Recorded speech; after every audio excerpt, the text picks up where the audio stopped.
siang hari ini saya diminta untuk memberikan kuliah ya mengenai AMDAL begitu dari Pak Lambo. Ini kan mata kuliah Pak Lambo sebenarnya ya. Jadi saya memang sudah berapa kali ya, mungkin kalau nggak salah udah 4 kali setiap tahun saya diminta untuk memberi mata kuliah ini. Sebenarnya saya sih nggak punya background ini, tapi saya background saya di biologi. Saya dulu kuliah di biologi di ITB juga. Saya S1 di biologi, tapi saya S2-nya saya nggak bukan mencar, artinya pindah haluan, tapi saya di MM gitu, S2 saya di UI, dan tapi saya sekarang bekerja di SKK Migas begitu ya. Sebelumnya saya pernah di Cina, sebelumnya saya pernah di ada namanya Lasno ya, atau HB Oil gitu ya, saya ke Cina. Terus terakhir saya sekarang bergabung di waktu itu BB Migas, terus sekarang jadi SKK Migas gitu ya. Saya lupa kasih slide saya mengenai CV saya, tapi tadi saya sudah bacakan apa yang menjadi CV saya begitu. Sudah kelihatan ya, Mas bisa? Sudah Pak, sudah kelihatan Pak. Oke, kelihatan ya. Oke, jadi kali hari ini siang ini saya akan berikan mata kuliah mengenai AMDAL ya, atau dampak lingkungan ya, sebagai bahan kuliah pengantar saja mengenai aspek K3LL dalam industri hulu migas. Sudah cukup terdengar suara saya, nggak pelan sekali nggak ya? Siap, jelas Pak. Oke, nah aspek K3LL dalam industri hulu migas. Apa itu aspek K3LL gitu ya? Ada yang tahu teman-teman semuanya di sini K3LL itu apa? Saya jawab coba. Sebelum kita masuk ke ini, supaya kita sama dulu persepsinya nanti. Ada yang bisa jawab apa itu K3LL? Kebijakan kesehatan, keselamatan kerja dan lingkungan, Pak. Diulang lagi, Mas. Lingkungan. Diulang lagi, Mas Adi. Ini Pak, kesehatan, keselamatan kerja dan lindungan lingkungan. Oke. Benar, tepat, belum, tapi kurang tepat sedikit. Jadi kesehatannya bukan di pertama, tapi keselamatan dan kesehatan kerja dan lindungan lingkungan gitu ya. Nah, saya akan bahas mengenai K3LL tapi khusus untuk industri hulu migas gitu ya. Nah, ini nanti menjadi outline kita gitu ya, apa yang presentasi saya siang hari ini. Itu kita akan bahas mengenai siklus pengelolaan K3LL di wilayah kerja hulu migas.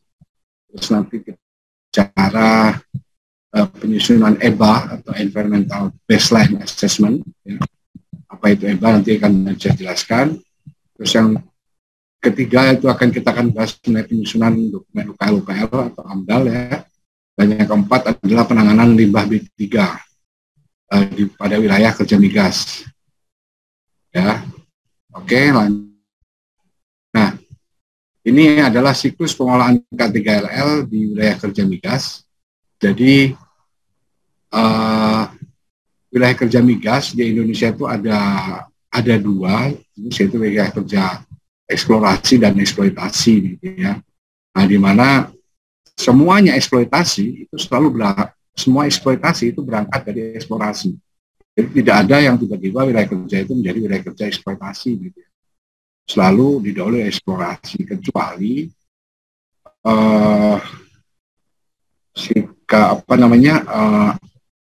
ada yang mengakuisisi gitu ya, ketika sudah jalan, sudah produksi begitu, sudah eksploitasi, tapi di tengah jalan mereka membeli atau melakukan farm in begitu untuk participating interest-nya, itu bisa. Tapi umur atau jangka waktu kontraknya itu tetap itu 30 tahun.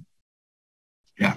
Jadi PSC kontrak itu jangka waktunya 30 tahun untuk di migas ya. Jadi dan 30 tahun itu 10 tahunnya eksplorasi begitu, 10 tahunnya produksi, eksplorasi 10 tahun, yang 20 tahunnya adalah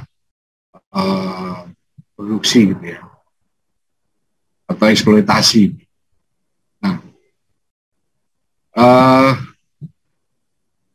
Nah, di sini kalau kita lihat di dalam slide ini ya, pertama ketika satu lapas itu ditenderkan ya, terus nanti setelah mendapatkan nilai kerja tersebut, si kontraktor, atau saya mulai sekarang nyebutnya K3S gitu ya. K3S itu kontraktor kontrak kerjasama ya, itu mempunyai hak untuk melakukan pengelolaan ya terhadap migas di wilayah kerjanya gitu ya. Nah, sebelum melakukan itu, mereka punya kewajiban, sebelum melakukan eksplorasi, mereka punya kewajiban untuk melakukan EBA atau Environmental Baseline Assessment. Ya, nanti apa itu EBA nanti ada saya jelaskan. Jadi penilaian terhadap environmental lah ya, dasar penilaian environmental di wilayah sekitar dia beroperasi gitu ya. Nah, di dalam eksplorasi tadi itu ada kewajiban andalnya adalah ada UKL dan ada UPL ya. Terus ada lagi HSEMS, KKKS, ini HSE Inspection, nah SOP. Ini sebenarnya ini lebih kepada aturan ini ya yang harus dipenuhi itu oleh K3S mengenai Health Safety Environmental Management System HSMS ini. Terus HSE juga sama, Health Safety Environment Inspection. SOP itu lebih ke hazard operation lah ya, ini kira-kira apa yang menjadi hazard atau yang bisa menjadi kecelakaan lah, atau mungkin apa lah ya gitu ya. Nah, terus dalam eksplorasi, selesai melakukan eksplorasi, ketika dia menemukan cadangan yang ekonomis untuk bisa dikembangkan, ya, cadangan itu bisa minyak dan gas atau spesial gas, itu mereka akan melakukan yang namanya pengembangan lapangan atau POD. Ya. Nah, pengembangan lapangan atau POD ini, Plan of Development bahasa Inggrisnya pengembangan lapangan. Itu nanti ada dokumen yang harus dia dokumen AMDAL yang harus diandal ya, yang harus dia penuhi atau dia harus letakkan. Itu dia harus membuat AMDAL atau analisa mengenai dampak lingkungan atau UKL-UPL. Nah, kapan harus melakukan AMDAL dan kapan harus melakukan UKL-UPL atau cukup UKL-UPL, ini nanti ada penjelasannya. Tapi prinsipnya saya di sini hanya akan menjelaskan siklus ini dulu ya. Nah, setelah melakukan pengembangan lapangan,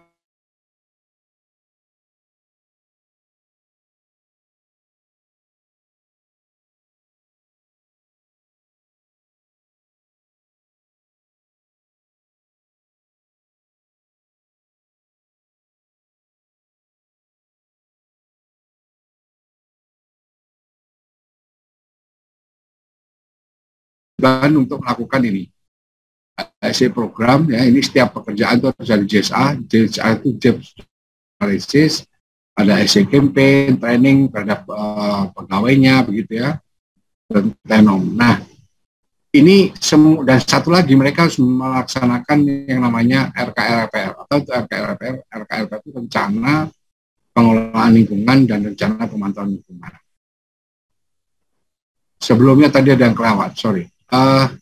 Jadi di dalam pengembangan lapangan mereka harus juga menyatakan dukungan desain integrasinya seperti safety sistem kerjanya, sertifikasi compliance, commissioning, SCE ini manajemen ya, itu harus disertakan semua dalam dokumen-dokumen lingkungan tadi gitu ya.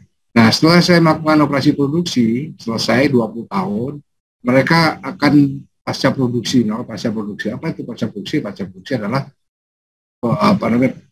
satu waktu di mana operasi produksi ini sudah dilewati gitu ya. Nah, mereka punya sebelum mereka selesai atau mengembalikan wilayah kerjanya ini tadi ke pemerintah, ini Government of Indonesia, itu mereka harus melakukan ASR atau Abandonment Site Restoration. Nah, dia juga harus merelinquis, melepaskan wilayah kerjanya, sebelumnya itu juga mereka harus melakukan Environmental Final Assessment atau EFA, ya. Terus termasuk juga pelaksanaan RKLPL ini yang sudah direncanakan sejak operasi produksi ini, ya. Nah, lanjut. Nah, ini proses pengelolaan K3L di hulu migas. Tadi saya katakan ada pra-operasi, ada operasi, ada pasca operasi. Pra-operasi ini tadi saya katakan ada EBA, Environmental Baseline Analysis, ya.